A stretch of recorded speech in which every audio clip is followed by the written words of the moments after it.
Chapter 13, Black and White. Cal's point of view.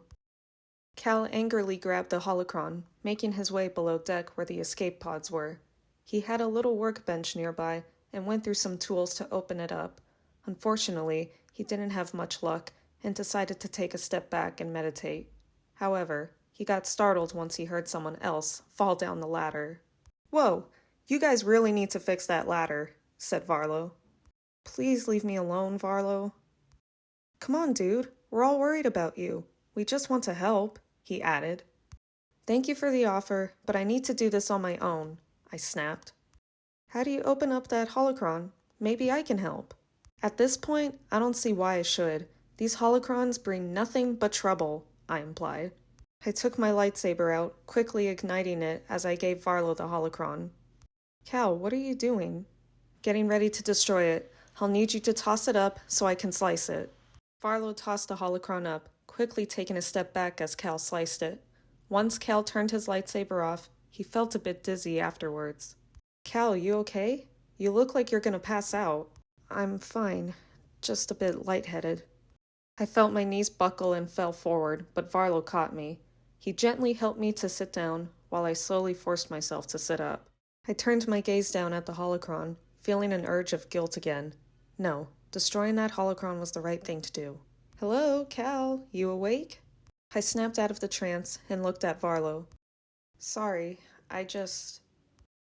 Cal, if you need someone to talk to, I'm willing to listen," he offered. BD1 sat down next to me as I took a deep breath. "To be honest, I'm more than worried," I began. "I'm absolutely terrified after what just happened on Kashyyyk." "Really? You're scared? Didn't think that would come from a Jedi like yourself," he replied. "Yeah, well, I shouldn't be opening up like this, with my feelings," I admitted. I stayed quiet for a moment and pulled my knees to my chest, hugging them. "Look, Cal, we're all human here. You're not a robot. You shouldn't be scared of opening up. It may help you. Tell me, what's on your mind right now?" "Everything, really.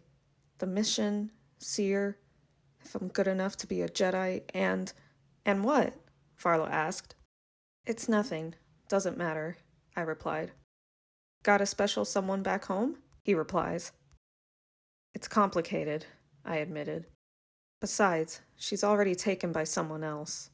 "Oh, I'm sorry to hear that," Varlo replied. I clenched my fist tightly and felt myself getting angry. "I feel like I've lost so much already. Seer's probably dead because of me. Kashyyyk has fallen due to my stubbornness." "Cal, you don't know that, and Kashyyyk wasn't your fault." "Then why can't I figure out where Seer is? Why wasn't I able to defend Kashyyyk? Why did I let Annika get the best of me?" "Annika? What does she have to do with this?" Varlo questioned. "Nothing," I lied.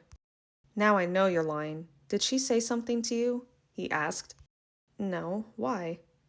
"Well, she's been a bit distant from me lately. Even now that we're a couple, she's even more distant," he began. I stayed quiet for a moment, but cleared my throat to break the tension. "Are you in love with Annika?" I nearly choked when he said that. "Am I what?" "You do, don't you?" he replied. Cal knew he couldn't lie how he really felt about Annika. After that conversation they had about her parents, he could feel a genuine bond. It was almost as if the world around them didn't even matter, and time stayed frozen. Then Varlo came and ruined it.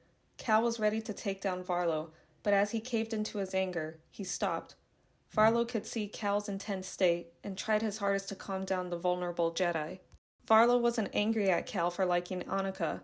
After all, how was he supposed to know? He knew he'd take care of that later, but all he cared about right now was to help Cal. "Look, I know it's been a confusing journey for you, losing those closest to you, and more, but there is a way to prevent it," Varlo implied. "And that would be what, exactly?" I replied. "I can give you what you seek. Power." "What makes you think I want that?" I replied. "You want to save everyone, right? It'll give you the extra push you need," he added. "By using the dark side. How would you..." Cal stopped and looked at Varlo, now more clearly than ever. "It's like I've always said, Cal Kestis. I'm always one step ahead of you. Clearly your judgment is more clouded than I thought. Who are you really? Darth Zorix. The other name I do not go by. Zorix circled around Cal slowly, like a wild tiger ready to pounce at its prey. Back on Ordo Eris, I thought you defeated the Sith, but that was just a decoy. You lured Annika and I into the garrison on Felucia. You're the one who put a bounty on my head. Why? What that holocron contains is power beyond Jedi understanding, Zorix replied. One that I control. You were so blinded that you didn't even bother to look after the holocron. I know its knowledge and gained more from it. As for the bounty, that was just so you could stay out of my way. Dark power that brings nothing but destruction, I fired back. You're done harming innocent lives. You can't save them, Cal. Not from the Empire, not from the dark side, and most certainly, not from me.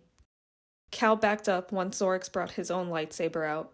Both now armed, Zorix gave no room for Cal to strike, which knocked him off guard.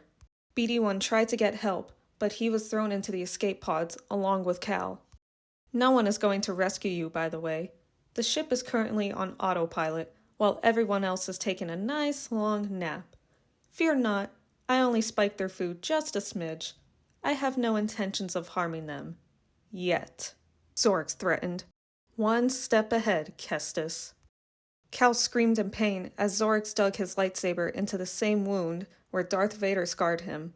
Once he was finished, he tossed Cal's lightsaber inside as well and chuckled evilly. I thought you would put up more of a fight than that. Pathetic.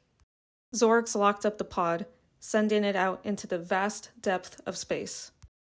BD-1 kept nudging Cal to stay awake, but the pain was so intense, all Cal wanted to do was fall asleep. His eyes slowly closed, seeing nothing but pure darkness. End of Chapter 13.